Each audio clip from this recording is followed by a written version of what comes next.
The Scottish Premiership is often criticised for being a two-team league, with fans claiming that the league is set up for one of Celtic or Rangers to win it each season. And well, they're correct. Here's a graph representing the yearly wage bill of each Scottish Premiership side. But completely isolated, in a league of their own, you have Celtic and Rangers, with wage bills more than 5 times higher than the next richest club in the league. This is ridiculous, and a chart like this really illustrates how unbalanced football really can be. But somehow there is a top 5 league that is even more unbalanced than the Scottish Premiership.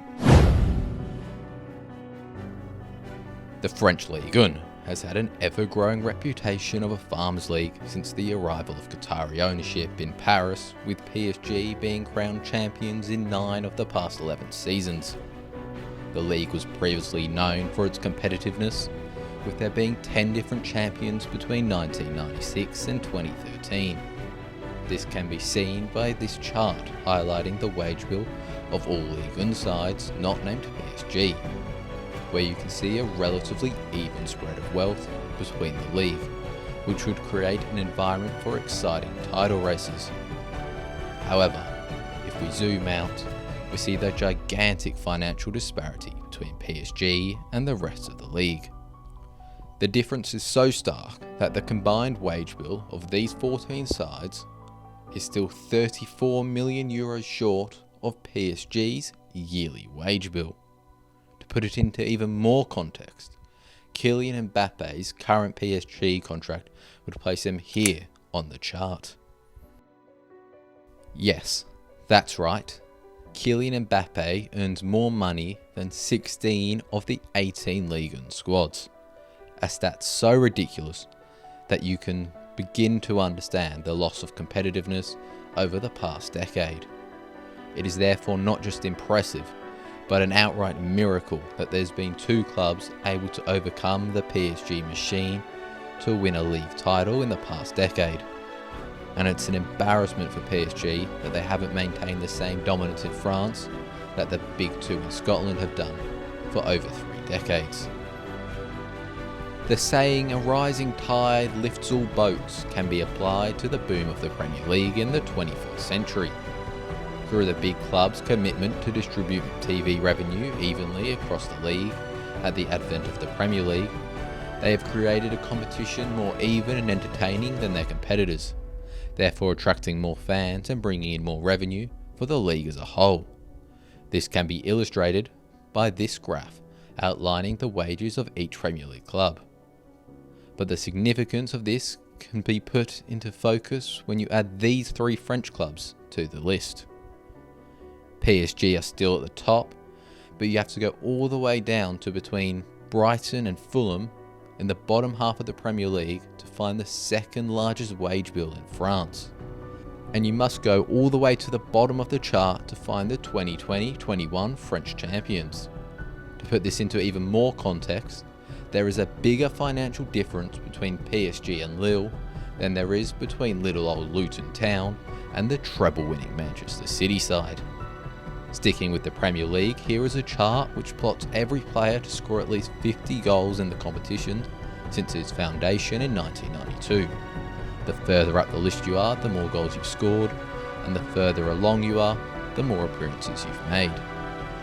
Any player who lies above this red line has maintained a scoring rate above a goal every 2 games across their Premier League career, certifying them as a Premier League legend and a world-class goalscorer.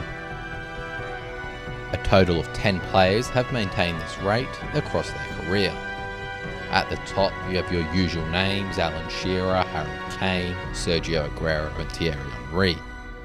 Then at the bottom you have Erling Haaland, who has recently reached the 50 goal mark in a record pace and comfortably holds the best goal to game ratio in Premier League history.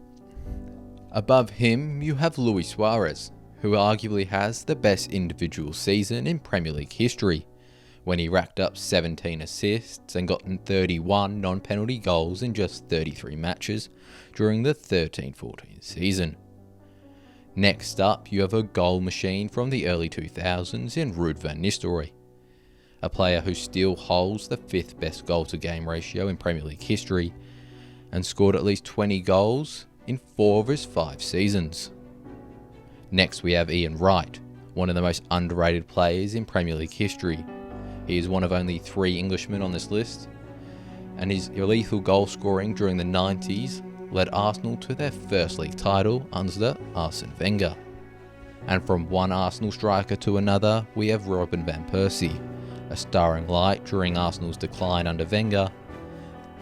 He finally won a league title at Manchester United after leaving Arsenal after a 30-goal, trophyless season.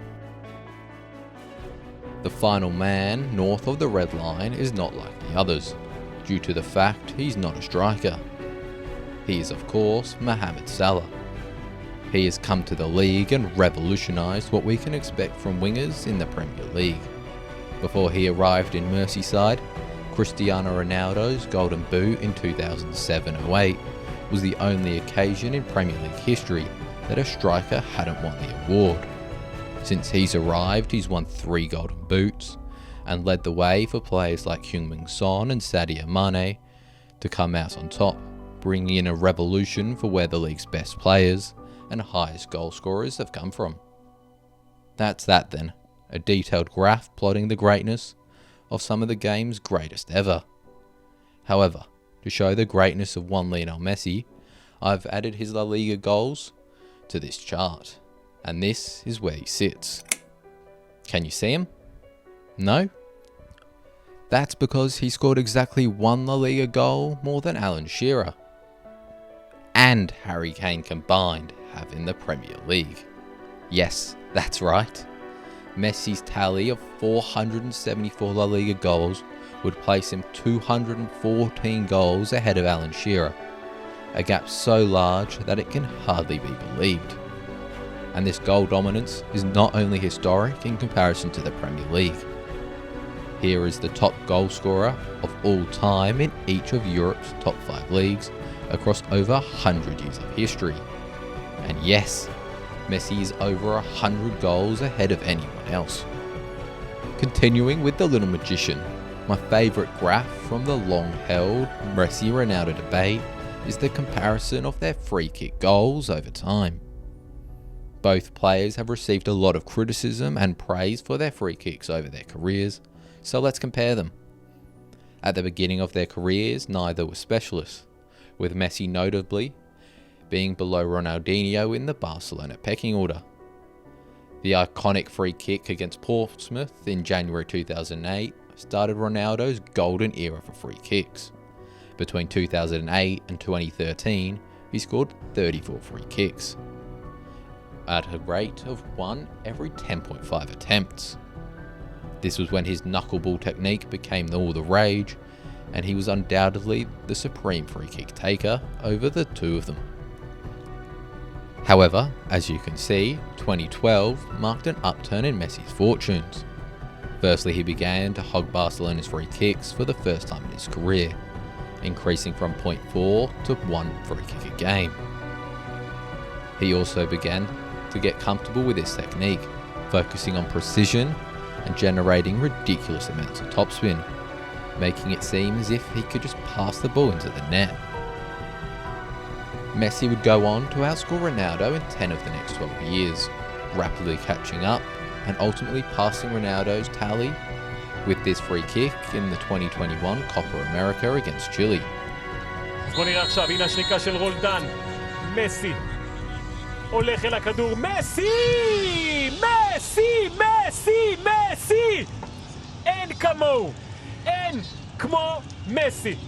Whether it was Messi getting criticised early in his career, or Ronaldo more recently, as this vision became ever more common, adding Hakan Çalhanoğlu and Milan Pjanic to the graph, the third and fourth highest scoring active players, it really shows, as always, Messi and Ronaldo are in a class of their own. However, like everybody, age catches up to us all, and this graph, highlighting the best finishers in Europe's top 5 leagues since the beginning of the 17-18 season, shows that they're not in a class of their own anymore. The further along you are, the more goals you have scored, and the higher up you are, the more efficient you have been.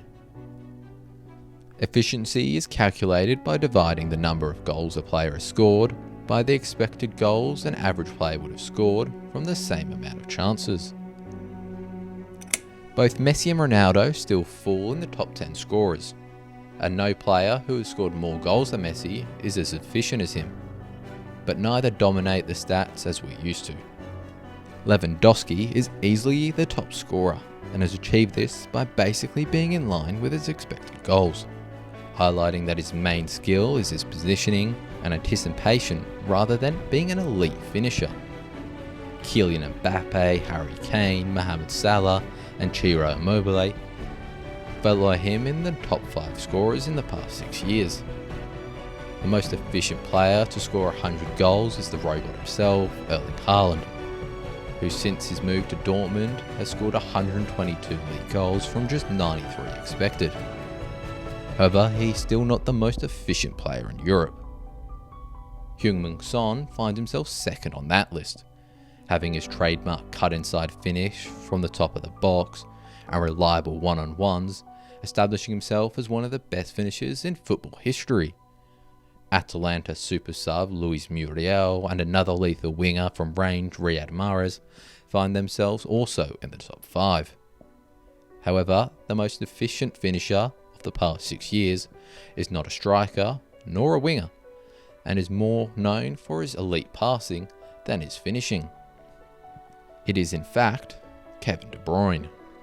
Running at 148% of his XG, the Belgian star has reached a consistency from deep that is unique in the modern game, and highlights another argument for him being the best midfielder in Premier League history.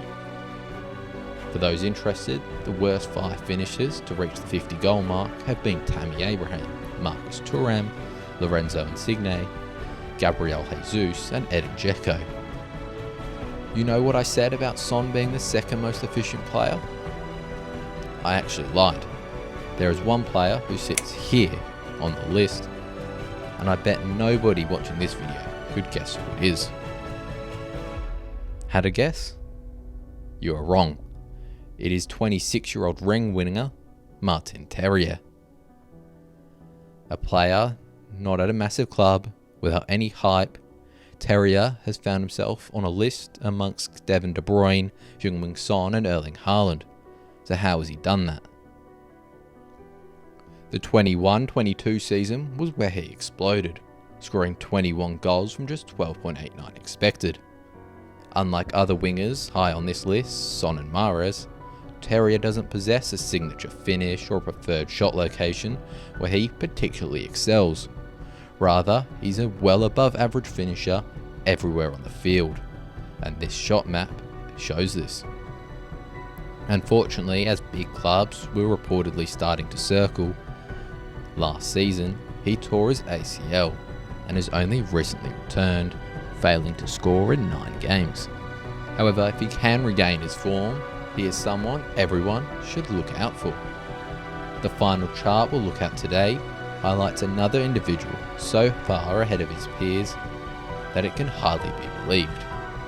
Here are the top 50 scoring defenders of the 21st century, with a variety of elite attacking fullbacks and aerially dominant centre-backs making up a list full of big names.